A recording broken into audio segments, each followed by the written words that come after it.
गुरु गोरखनाथ जी, ये 9 नाम हैं। गुरु गोरखनाथ, मच्छंदरनाथ, जालंधरनाथ, चरपटीनाथ, बालकनाथ, ऐसे के 9 नाम हैं। और सदगुरु संत मरते नहीं, क्योंकि ये अमर विद्या के विद्यार्थी हैं। ये रहस्य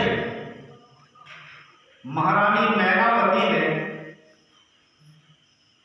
अपने पुत्र गोपीचंद को दिया। कहने लगे, बेटा तेरे पिता भी देखते देखते काल के गाल में चले गए और तू भी चला जाएगा, इस कारण से मेरे आंख से आंसू आ गए थे।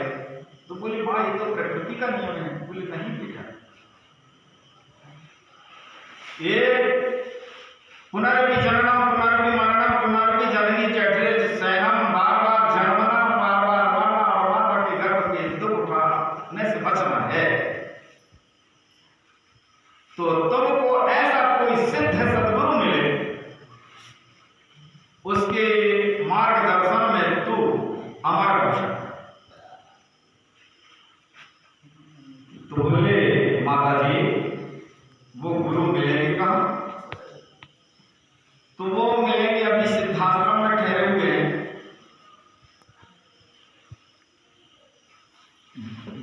बिहार और बंगाल, नेपाल, तीनों बॉर्डरों के मध्य में है वो, और वहां ठहरे हैं। तो बोले, मां मैं जा रहा हूं। बोले, बेटा बिल्कुल। वर्षों गुरु गोरखनाथ जी की सेवा करने के बाद उन्होंने कहा,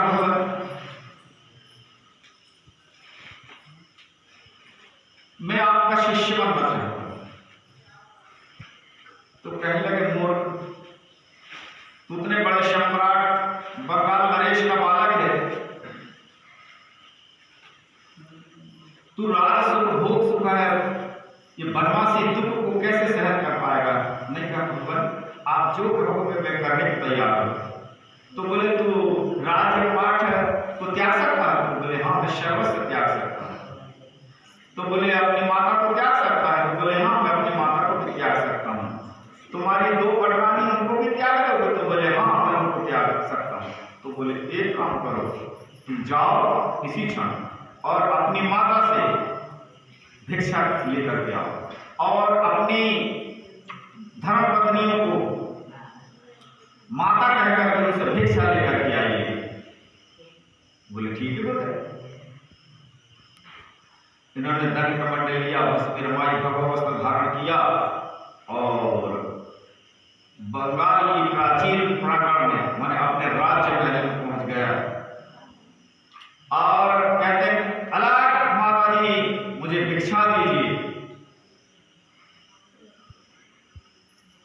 महारानी मैनावती वहां से निकली और कहती है कि ओह आज मैं धन्य हो गई कि मेरे कोख से एक भक्त बालक पैदा हुआ। सज्जनों, जिसके कुल में एक संत भगवत भक्त पैदा हो जाता है, उसकी 21 पीढ़ी पहले की और 7 पीढ़ी बाद तक बिना रोक टोक के, बिना यम के द्वार में जाए सीधे स्वर्ग धाम की प्राप्ति होती है। देवी सुमित्रा से लक्ष्मण जी से कहा था, सुमित्रा जी ने लक्ष्मण जी से कहा था कि आज मैं धन्य हो गई, भगवान का भक्त हो रहा है, भगवान के साथ में जाने को तैयार होना है, ठीक है, तुम्हारे एक आज राम बन जाए, तुम्हारे कारण से भगवान बन हो जा रहे हैं, और दूसरा है तात कछु नाही। तो बोले, मेरे लिए? तो बोले, हाँ मेरे लिए। संकेत देती हैं सुमित्रा जी कि तुम शेषा अवतार हो लक्ष्मण, और वो शेष के ऊपर पृथ्वी है, और पृथ्वी ऊपर पापाचार का भार है, तुम्हारे सिर में जो भार है उसी उतारने के लिए भगवान बन हो जा रहे हैं। और एक एक उनको ही तीनों के लिए वर मांगा है। तापस भेष विशेष उदासी 14 वर्ष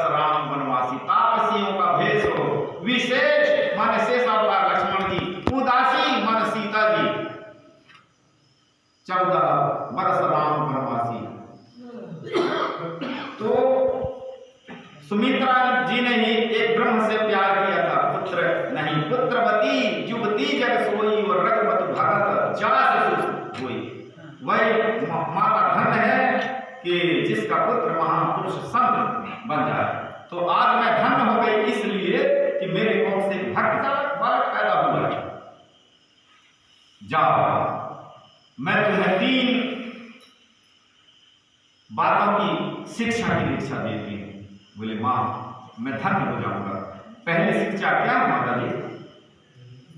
तो बोले बेटा, ब्रह्मचर्य के किले के अंदर रहना। तो बोले माँ, आपकी वाणी बड़े रहस्यवाद की है।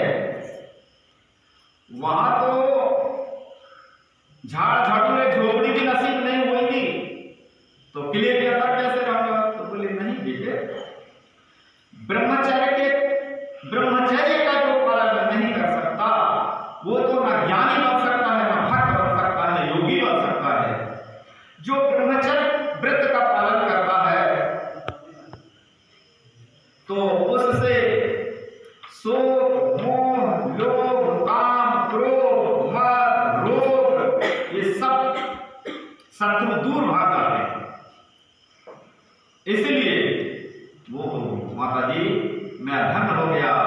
एक हीरे से मामूली अमूल्यवान है आपकी यह उद्देश्य। माता जी, दूसरा शिक्षा क्या है? तो बोले बेटा, सदा मोहन भोग का भोग लगा। बोले माता जी, बाबा बन के हम जंगलों में जाएंगे, भिक्षा मांगने से कभी मिल गया, कभी भूखा भी रहना पड़ेगा, फिर मोहन भोग का भोग कैसे? तो बोले बेटा, 24 घंटे में एक बार आपको भूख लगती है। उस टाइम पे चना चबेना भी खाओ तो मोहन भोग हो जाता है। और भोजन के ऊपर भोजन, भोजन के ऊपर भोजन, अभी चाय, फिर नाश्ता, फिर भोजन, फिर चाय, फिर नाश्ता। ये अपने भोगे रोग भयम बोले चूती भय विद्ये न प्रहलाद भयम। भोगों में रोग का भय है। आज भोगों को अति भोग हुए, भोगा न भोगावय में भोगा सतो न तत्तम भय में तत्ता। भोगों में रोग का भय है। और जब भूख लग जाती है 24 घंटे में एक बार, और उस टाइम पे तुम चना चबेना भी खा लो तो मोहन भोग का भोग लग जाता है। इसका मतलब ब्रह्मचर्य के किले के अंदर में रहना और खूब भूख लगे तब भोजन करना। बोले माँ, मैं धन्य हो गया, अमूल्य शिक्षा है आपकी। बोले माता जी, तीसरी शिक्षा क्या है? तो बेटा, बोले सदा मुझसे कर सोना जल मैया। वहां तो घास पत्तों पे सोना पड़ता है, मसहरी पे माने गद्दे पे सोना कहाँ? तो बोले बेटा, 24 घंटे में एक बार भी नींद आती है। किसान लोग हल चलाते चलाते थक जाते हैं और मट्टी के ढेले पे सोते हैं तो सुबह की नींद आ जाती है। और बड़े घराने के लोगों को देखो, खाने पीने में ऐसे अकड़ जाते हैं कि सारा उनको नींद भी नहीं आती। सब साधन तो उपलब्ध है, लेकिन वो घर घर जाकर उनका साथ मेरे को नींद नहीं आती, मेरे को चिंता बनी रहती है। तो इसी प्रकार 24 घंटे में एक बार जो नींद आती है, और तो मट्टी के ढेले में, धरती में भी सो जाने से नींद आ जाती है। तो ये मेरी 3 शिक्षा है कि ब्रह्मचर्य के अंदर रहना, खूब भूख लगे तब भोजन करना, जब खूब नींद आए तब सोना, 24 घंटा आलसी बने नहीं रहना है।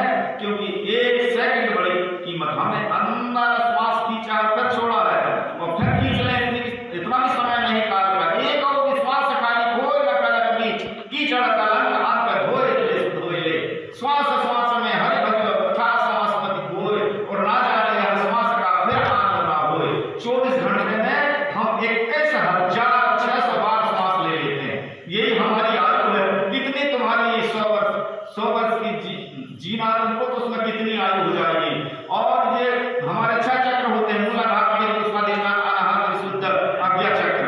इन 6 चक्रों में ये हम एक बार श्वास लेते हैं तो कौन कौन चक्रों में कितने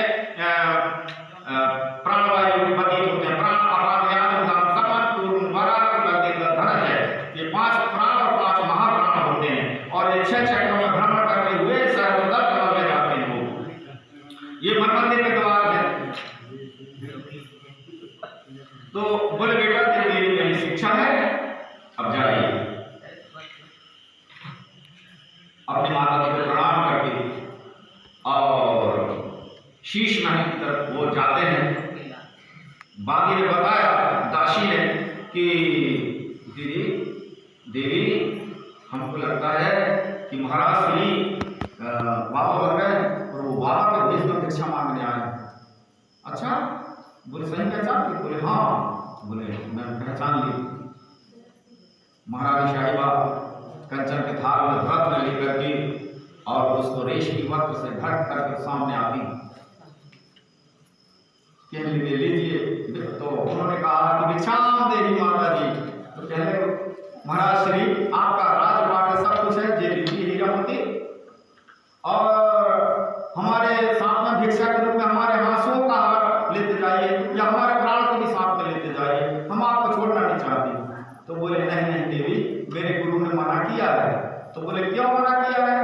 क्योंकि ये जितने भी संसार के प्राणी हैं ये काल के काल में चले जाते हैं और मैं उनसे दीक्षा लेकर के यम नियम आसन प्राणायाम प्रत्याहार ध्यान और समाधि ये अष्टांग योग का पालन करके मैं अमर होना चाहता हूँ।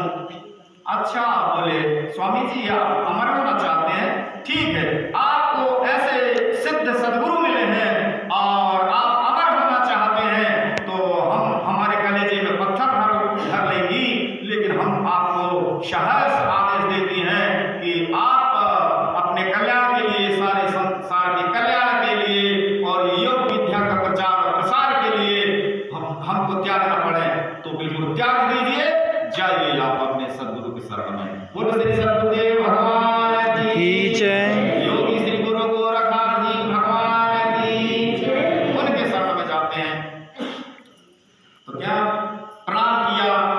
तो क्या रे बच्चे तो राजधानी से भिक्षा मांग के लाने को बोला था, तूने वैसे चला आ गया खाली झोली लेकर? कहने लगे नहीं भगवान, मुझे तो भिक्षा कुछ भी नहीं दी। तो बोले क्या लेके आया, क्यों आया और कहीं नहीं मिलती थी भिक्षा? तो कहने लगे भगवान मेरी माँ ने तो भिक्षा दी है। बोले काय की भिक्षा दी? तो बोले शिक्षा की भिक्षा दी। क्या शिक्षा की भिक्षा दी?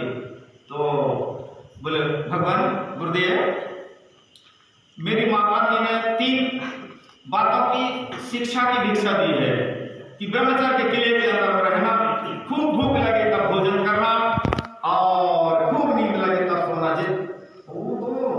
बोले वाह तेरे परम सिद्धि प्राप्त होगी। तेरी माता ने पुत्र रूप में मोह के बस में तुमको प्यार नहीं किया है, एक ब्रह्म जैसे की प्यार किया है। पुत्रवती जुवती जग सोई और रघुपति भगत जास सुत होई। वाह वाह वाह, तेरी माता जैसी सारे संसार की माता हो। मैं तेरी माता की योग्यता को प्रणाम करता हूँ। बड़े इतने बड़े योगी महारानी मैरावती को वहीं से प्रणाम करते। क्या लगे भगवान मेरी माता जैसी सारे संसार की सबकी माता। बोले तुम्हारी पत्नियों ने क्या शिक्षा की भिक्षा दिया? तो बोले मेरी वो पत्नी रूपी माता ने मुझे यह शिक्षा दिया है कि परहित के लिए अपना सर्वस्व दान कर दे, निछावर कर दे। वाह, तो परम सिद्धि की प्राप्ति होगी। तो बोले ठीक, तो मेरे साथ चल। श्यालपुर का राजा महाराजा पूरनमल के ऊपर विशेष संकट है और उन सबका कल्याण करना है, उनको भी अमर विद्या का विद्यार्थी बनाना है। भगवान बोले अभी तक कितने हमारे गुरु भाई लोग अमर हो गए? बोले हजारों हो गए और वो नाम बदल करके भ्रमण करते हैं। महाराजा